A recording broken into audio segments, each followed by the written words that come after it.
Hello, my name is Daniel Taylor, and I'm the owner and race director of the Mountain Madness Race Series here in Colorado. I'm so happy that you are interested in our event or have even signed up for it, so thank you for your support. We're a very new race series. This is the second video I've put together about equipment and kit that you need for the event. I've updated it based on our new race setup, so hopefully you find this helpful. I wanted to talk to you first before going through the equipment to make it clear why we're doing this. This required equipment is a non-negotiable. If on race day, when we do a spot check of your items, we find you're missing any one of these items potentially, you will be disqualified and you will forfeit all fees. We're not doing this to be mean or to hold anybody to an unreasonable expectation. There are actually two reasons why we do this kit check. Let me first explain that I have developed this from the races that I have run in the UK. There's a series there called Mountain Marathons, where over multiple days you run over wild terrain. It could be in Scotland, it could be in England, it could be in Wales, anywhere. And there are other events throughout Europe like this, where you have to pack your own kit because there are no checkpoints, there are no aid stations, there are no marshals out on the field. You are totally self-sufficient. That is what I've built this program on. When you start the race and when you end the race, that aid station, that start and finish, is the only aid station. There's nothing else out there. It is just you and your teammate. So because of this, you have to be self-sufficient. So going back to my two reasons as to why this is required is as such. First, it's safety. If something happens to you or your partner, I ask that you stay with them. Do not go running away and leaving them alone to find help. Stay with your partner. We have certain protocols, procedures, and safety systems put in place where if runners don't come in at a certain time, we go out and we find them with support of the park staff that we work with. So stay with your partner. In some instances, we can't get to you right away. That's understandable. Because of that, we want to ensure that you have all the kit you need to stay safe and secure if there's an emergency. Hopefully that doesn't happen, and more than likely it won't, but just in case, that's the important reason.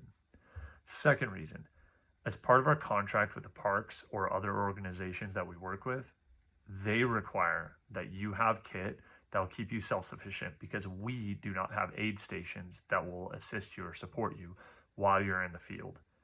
So as part of that contract with our groups that we're doing our races with, you need to have this kit. So that's why we hold you to this. Enough of this. Let's move forward with what kit you're required to have during the event day. So this equipment here is what is required on race day. And we're going to go through each item one by one. At the very end of this video, I'm going to cover a few more items, which you see right there. And we'll go through, those are additional or optional. They are not required. Well, let's get started with the required kit. And I'm going to go through this fairly quickly just because I don't want to take too much time. But if you ever have questions, please refer to our website, www.mountain-madness.com. First and foremost, although it's not listed on the required kit list, you're going to need something to carry your kit, obviously, or your equipment. What I personally use is the Salomon 8 Active Skin. It seems small to carry everything that I have or that I'm going to show you, but I promise you, it fits everything in super nice and neatly, keeps me light, keeps me agile so I can run my race. Next is going to be your rain jacket. Your rain jacket is required for the event, and it must have tape seams. What I mean by that, if you look here carefully, this has tape seams right here. This tape seam is what's going to keep the water from coming in much better than a regular raincoat without that. So it is required. That's just in case something happens to you or your partner. You have to stay overnight and you need to stay as dry as possible. Next are the rain pants. These are the same thing. Inside these are taped. But what I like about these ones I got from a company called OMM or OM. They're from the UK. It's a UK-based company. These aren't super built for like tearing up or whatnot, but they're good if you're in a bad situation and you need to keep dry. What's super nice about these is they have tape seams, they're super light, and they pack up less than my fist. So they fit really, really well in that pack. So those are good to have. Next up, you need to have yourself a long sleeve base layer. So for me, I have this long sleeve base layer here. It has a hood, it has long sleeves, and it's super lightweight.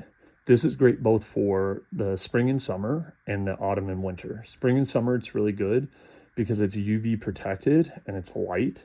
So it actually keeps me cool when that sun's beating down. But during the winter, it keeps me warm when I double it up with all my other layers.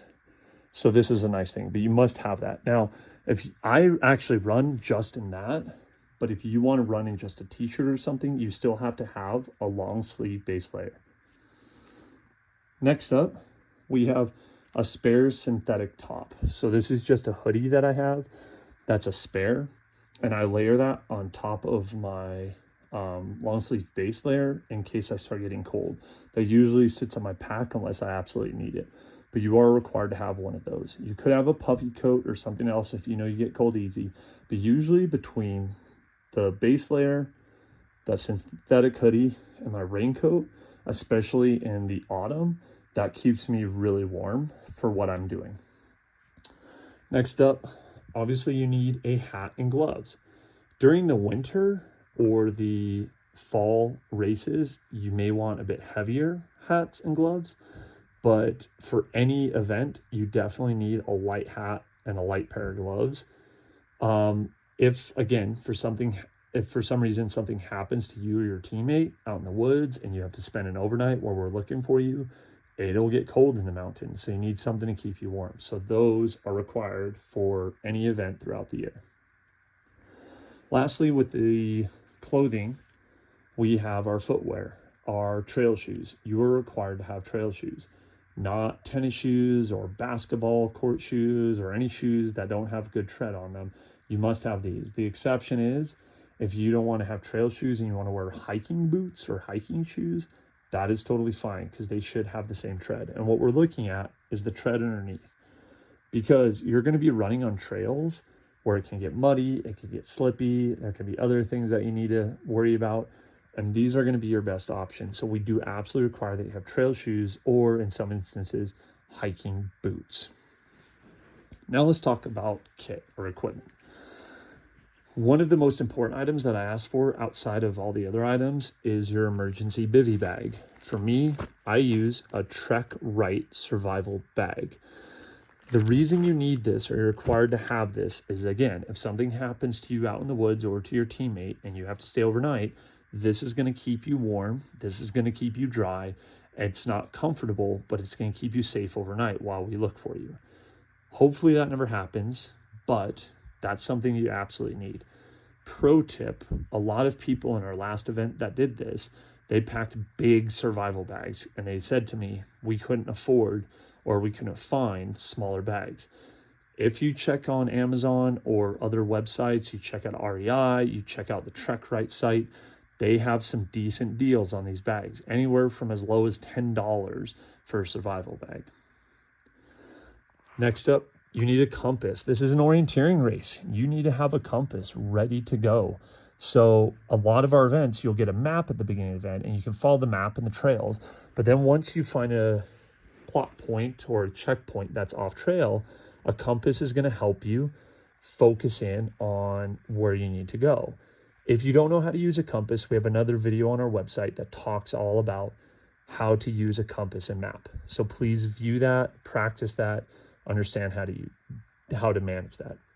For me, I have a Suunto compass. This has everything. This is like the big package. It's got a mirror, it's got the compass, it's got a magnifying glass thing here. It's got everything I need for a full package. But if you want a wider compass, so for some of my speed events, I use a very small, wider compass that just helps me get the directions immediately and I don't have to worry about all the fancy stuff here. You can do that as well, but you are required to have a compass. Next up is a head torch. Our events are day events.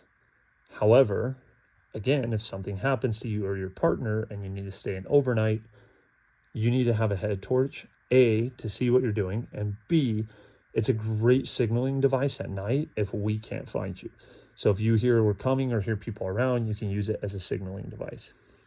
Next up, you have to have a whistle, purely a signaling device if something happens to you and you hear us running around calling you out and you can't call out. Whistle is important. Here we have a basic first aid kit. Now mine is a little bit more robust than what I expect anyone else to have. Mine contains gauze, bandages, blister plasters, butter for chafing. I even have here a little flint and carabiner and has a knife and stuff on it. It's pretty robust. All we ask that you have is a basic pack with band-aids, some bandages, things that are going to keep you sanitary if you get a cut or a gash or a wound.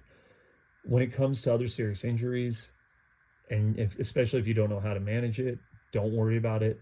We're just worried about those open wounds that we need to address right away, especially if we come on site. So basic band-aids, bandages, things like that. That's all you need. Next up is food. So you just need food for the day, whatever works for you, whatever your plan is. We just need to see you have something for the day. For me personally, this is what I pack. I pack gummy bears and usually one or two of these honey stingers, depending on the event. And that's it. That's all I need for a day event. Just something to keep the sugar levels up, the salt levels up, whatever you need. However, you do need emergency food. The emergency food I usually carry goes into my first aid kit. And it's this Romney's Kendall mint cake. It's from the UK, again, but you can get stuff similar to this. What I like about Romney's Kendall mint cake is it tastes good and it's super, super calorie dense. So you don't need a lot. So that alone will keep me overnight without an issue. It'll keep me over for a few nights without any issue, but you need emergency food. Please keep in mind, if you use emergency food, you will be disqualified from the event. But please, please, please know, it's better to be DQ'd than to be in serious medical need. So if you are stuck in a bad position, you have to use your emergency food, please use it. Don't go for that win, right? You've already lost out if you're out in the woods. So just putting that out there. Next up, water bottles. Water bottles are super important, obviously. You need hydration throughout the event. This is literally all you need. This is 1,000 milliliters on the kit list. This is all you need. It's 2 small Solomon water bottles, nothing crazy. These fit in the front pocket of my pack. What's nice about these though, the ones I bought, one of them, you could kind of see it on the inside there, but there's a filter that's in this one. So if for some weird reason I run out of water or I didn't plan appropriately, I can fill this one up and it has a filter in it that's going to help me. You can also bring little tablets and stuff to help with water filtration or water sanitization. And you can keep that in your first aid kit. But all you're required is to have 2 of these ready to go. So that's the required kit for this event in particular. Let me talk about just a few items that I personally also bring to the events that I've done over time. So first, I have my buff. Buffs are nice. It helps you with keeping the sun off your head or off your face if there's a lot of wind, keeps off your face, or if it's super hot out, you can dunk this in a river or a cold water source and put that on your head or on the back of your neck, and that's going to keep you cool. So I always bring a buff with me. Next, I just have this dry bag. This is what I put all my clothing that I'm not wearing at the moment. I keep all that in here to keep it extra dry in my pack. I also always bring a sun hat or trucker hat or some type of hat to keep the sun off my face. What's not pictured here is sunscreen, but I always bring that as well. This is a good thing to keep that sun off your head again if you need it. During the fall and winter events, anytime I do them, I bring exo spikes or any type of extra grip for my shoes. just in case there's icy spots or snowy spots and we don't cancel the event. These are always good to have. So I always like to bring these Exo spikes. And finally, at our last event, all the teams that showed up brought this, and I agree with it, is a Garmin Mini. What's nice about this is if something does indeed happen to you or your partner, even though we will be going out looking for you, having a device like this is helpful. So if you get hurt, immediately you can alert authorities and they alert us as to, hey, we have someone who's injured, we're coming out there, here's what's going on. And then we can support them in finding where you're at, getting you the help that you need. So the teams that participated in our last event brought that, and I 100% agree. It's not required, but it is a nice thing to have if you do have it or you want to get it. So that's all our equipment. The last thing I want to say that I didn't show on this video, just to make it clear, is the last bit of required kit is your cell phone. You need to have your cell phone with you. It's used as an emergency device if there's an issue, a tracking device, those kind of things. We ask you do not use it for mapping purposes. If you do use it for mapping purposes and we find out, you'll be disqualified, but it is something you're required to have. Hopefully you found this video helpful. I know it was a bit long, but at least we were able to go through each of the things that you're required to have and why we have those things.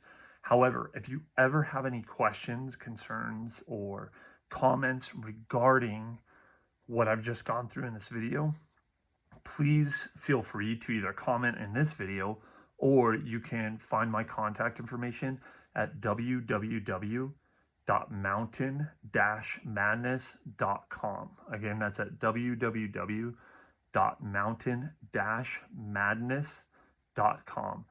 I will respond as soon as I can. I appreciate you all. Thank you again for your interest and your support of this event. We'll see you at the event itself. Bye.